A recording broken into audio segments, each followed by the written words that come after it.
Masechet Nazir Daf, the Mishnah. We're talking about 39a1 on the Mishnah. Stam Nazirut 30 yom. Stam Nazirut is always going to be for 30 days. Gilach or shegilchu listim. Whether it's going to be that they started cutting the hairs or somebody came and he did it against their will. Soter 30 yom. You're going to be soter for 30 days. What does that mean? You're going to be soter Naziruto. And what's going to happen is that you're going to come and you're not going to be able to finish it for 30 days. Nazir shegilach, right? When we're talking about a Nazir that comes and he cuts his hairs, ben bezug ben mitad, doesn't matter whether it's going to be with a scissors or whether it's going to be with a razor, or shesifsef kolshu, or that he comes and takes it off of his hair, right? He takes it off with his hand. It doesn't matter any amount, even if it's going to be one se'ara, chayav, you're going to be chayav lashes. Says the Gemara. So now we're going to ask the following question. Hay mazia miletachat rave or mileel. This se'ar, which is going to be growing, right? Milemata or milemala, which means se'ar gadel. What we're talking about now, that is the chelek, which is going to be on the top or the bottom.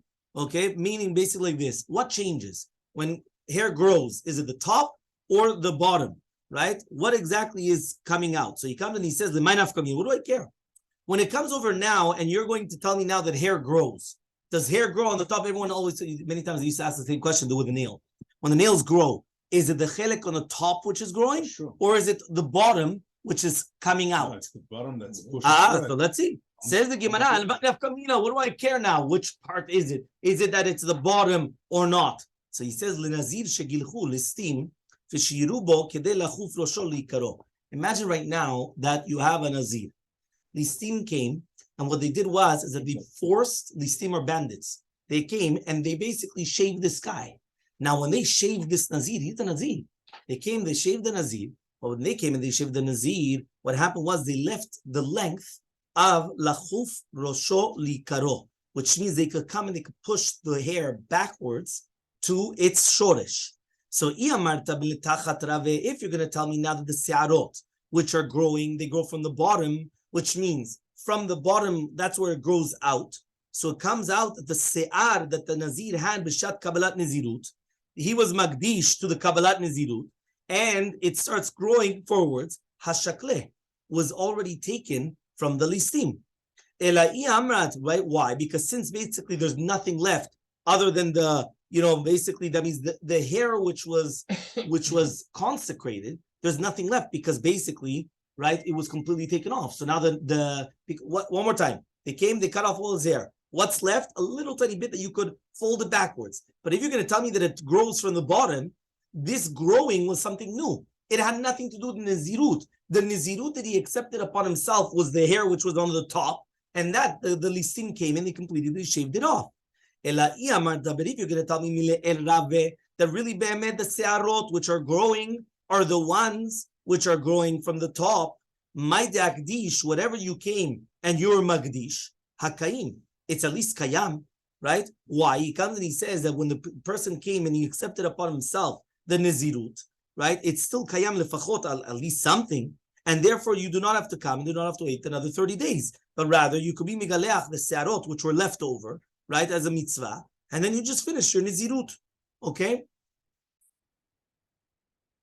So when it comes over here now, the Gemara says, but if you're going to tell me now that it's going from the top, my dakdish hakaim, whatever you are already magdish was already still there. So Tashema, we're going to come and we're going to bring a proof. Meha imba haya, from a kina, haya. We're talking about a kina, a louse. The kaim beikva devinata, that is going to be always at the shoresh of the se'ar. Meaning, where do you find lice? You don't find lice at the top. You find it always on the roots. Now, if you're going to tell me now that the hair is growing from the bottom, so therefore the kina should have been found right at the top of the hair. Because if it's always clinging to the hair, and now it starts growing, and it's growing from the bottom, so then it should be all of a sudden now the top. So says the Gemara, and it's not like that. So says the Gemara, leolam sheletachat rave. Really, it does grow from the bottom. But rather,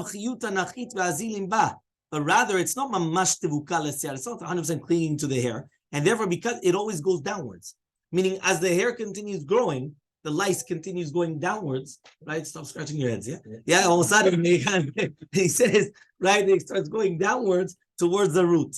Tashema, another proof. What about when you have a dead lice? If it's dead, it's not going anywhere. If you're going to tell me that it's going from the top, so then it should have been, right? It should have stayed by the shoresh, which is samuch l'rosh. Why? Because the second that it dies, it doesn't move. So if it dies and it doesn't move, so therefore the shoresh hasear is not gadel elam. That means the shoresh stays the same way. It's just that it's growing from the top. So therefore, what's going on then? So he says hatam nami also same thing. Mishum delet b'achela. Since there's no more, it's basically it becomes dry basically, right? So sheruge shtiga vazil. It starts like slipping downwards and it could go all the way towards the bottom because basically there's nothing else. It cannot cling anymore. It's like it loses its clinging properties. Okay, so Tashema, we're going to try to bring another proof. What about the blurit, which happens with the kushim, right? That they used to have a minhag, that they used to tie their hairs together, okay? And they used to leave it for a long time, okay? So after they come and they start leaving their hair long, right? What happens is they come and they open up the knot, and it comes out that the reason why is because the gidula se'ar is from the bottom, right? So it's coming from that means it's basically growing from the bottom. It's not going from the top. So says the Gemara the same thing. Hatanami also. I did the kamtahi mishich vadrapia. So since you're coming and you're tying it so hard, that's why from the fact that when a person comes and he goes to sleep at nighttime and he's lying down, it's like coming and is going from the bottom, right? It's coming up like more and more. But really, be'emet. So again, we're going back and forth, where it's actually growing from. Tashamami sakarta. What about sakarta? What happens if you're going to come, you're going to color the hair? That's a good one. But we see color hair. Yeah. Just color the hair. The rafi amra militachat. That the tzemez dafui milamata samuch leor. And therefore, it's only going to, that means that it's going to come out that it's only going to be on the top part. The Tanya two, right? And also, that's the same to do with the concept of, that we also learn a Braita, kad save savya diknehon. When you're going to come and you're going to color, whether it's going to be, some people they come and they color their beards because their beards, right, they become all white and they want to color it black in order not to show that they're so old. So what happens? Chivaran, really bemet, it's lavan, right? Lameteta mubet, 39b. Ikveni mehon, shoshe sarotehem, which means that it's going to be gadel. You're going to see that the shoroshim always come out the same color, which is going to be the white. So you're right. So it comes out that it's going to grow from the bottom. And that's how we know also as well today. So says the Gemara, Ve'ela had the tanya, but 1 second. But then, if you're going to tell me now that it grows from the bottom, meaning one more time, when you have something growing, even if it's going to become white on the outside, on the bottom part, but it's not from the ikar, from the shoresh. So he says, Ve'ha the tanya that we should into the Braita, Nazir shegilchu listim. We're talking about a Nazir, that the listim came and they shaved him. And what happened was they left over in order to come and in order to be ma'akem the rosh, right? Go backwards. Eno soter. So it's not going to be soter klum from the nezirut. If you're going to tell me now that it's growing from the bottom, listor. What does it mean listor? He comes and he says the nazir should come and be soter the nezirut. Okay? But he comes and he says, Share, right? He says that there's not to the nazir, the se'al chadash. There's only going to be something new. So answers the Gemara, no, we're talking about that they did the giluach after the melot niziruto, which means after they came and it filled up the nezirut. Umani, and who is this? Which one? After the 30 days, right? And he comes and he's about before he had the time to actually come and to do the tiklachat of the mitzvah. Okay? And he comes and he says, Umani, and who is this? He says it's Rabbi Eliezer. It's Rabbi Eliezer. Let's see his face. He says it's Rabbi Eliezer.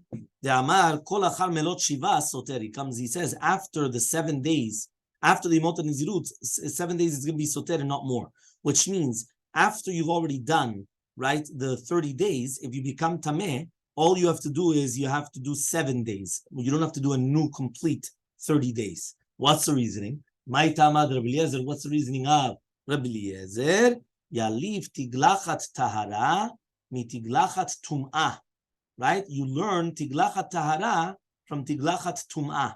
Ma tiglachat tum'ah shiva, just the tiglachat of the mitzvah is going to be 7 days. Of tiglachat tahara shiva, so to tiglachat tahara is going to be 7 days. So the rabbis come and they say, Kol Shiva Yomin Atya Mazia.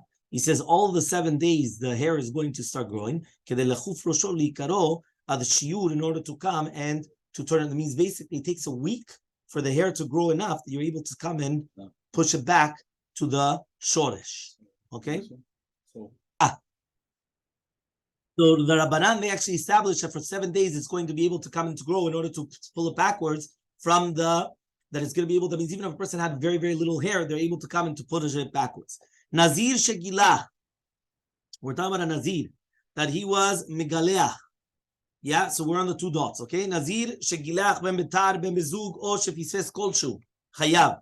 When you have a Nazir, that he's going to be Megaleach the Sear, whether we're talking about betar or bezug or shefisfes kolshu chayav. When we're going to talk about a Nazir that he comes, and he's going to be Megaleach, whether it's talking about with a razor or with a scissor, or he's doing it with his hand, he's going to be chayav. But now we're going to write that ta'ar enli ela ta'ar. When it says ta'ar, so we know that you're only going to be chayav with the ta'ar. Talash or meret, if you did it with your hands, or you did it with let's say like a cream, or sifsef, or you came and you did it with your hands also. So he comes and he says, how do we know right now is going to be kolshu that if you do it at any amount, it's going to be chayav minayin? So he says, Tamunomar comes the pasuk and says, kadoshi gadil peras yar rosho. What does that mean? That in any type of way that you're going to take away the hair, you're going to be chayav. Divrei Rabbi Yoshia, these are the words of Rabbi Yoshia. Rabbi Yonatan says, ta'ar, en li ela ta'ar, I only know a ta'ar. Merat or talash or sifsef kol shu patur. If you did any type of thing which is not going to be the ta'ar, you're going to be patur. So ask the Gemara, la'aktiv kadosh yeh. Certain kadosh yeh. So he says, le'meimra comes to teach you, dim gileach lebetar, ka'im ale be'aseh velo ta'aseh. No. When it says kadosh yeh is a positive commandment. So if you come and it says tar lo yavor rosho, so that's a negative commandment. So he comes and he says that if you come and you cut your hair with the ta'ar, you're going to be over 2 isurim, a positive commandment and a negative commandment. Tanya idach, we also learned in another braita, ta'ar, en li ela ta'ar, that's only going to be a ta'ar. Talash or merat kol shu mina sifsef kol shu minayin. If a person came and he was talash or merat or sifsef kol shu, right, any amount, minayin, how do we know also that it's going to be in such a case? What does it mean lo yavor rosho? So if at the end of the day we're going to include everything, so why does it say tar lo yavor rosho? If at the end of the day you're going to tell me that even if you cut your hair with a cream, or you're going to pluck it out, and in all these cases you're also going to be chayav, so therefore why does it have to say the pasuk tar lo yavor rosho? So he says because we already don't know. That's what we're saying. We're trying to learn from another mikor that the last one has to be with the ta'ar davka. Meaning when the Nazir finishes off, is Nazirut, how do you cut his hair? Has to be with the ta'ar. Therefore it teaches us ta'ar. To teach us that the tiklachat is only going to be with the ta'ar. Therefore you're not allowed to put on a ta'ar until the end. When it's the end of the 30 days, now you come and you use a ta'ar. But how do we know that? Only because we just said, Lelomdo, to teach you a mitzorah, i'efshar she'en danin kal vachomer lachmir alav. Now you cannot learn this from a mitzorah. Because we're not going to learn from a kal vachomer to be machmir. Rabbi says, you don't need this word of ta'ar. Sharei omer, but it says in pasuk ta'ar lo yavor rosho melot. If it's saying that you're not allowed to come and touch the hair with a ta'ar ad melot until you finish off, so I already know that the ta'ar is already there. I already know that. Okay? And then the Gemara is going to continue asking, obviously. It's amazing.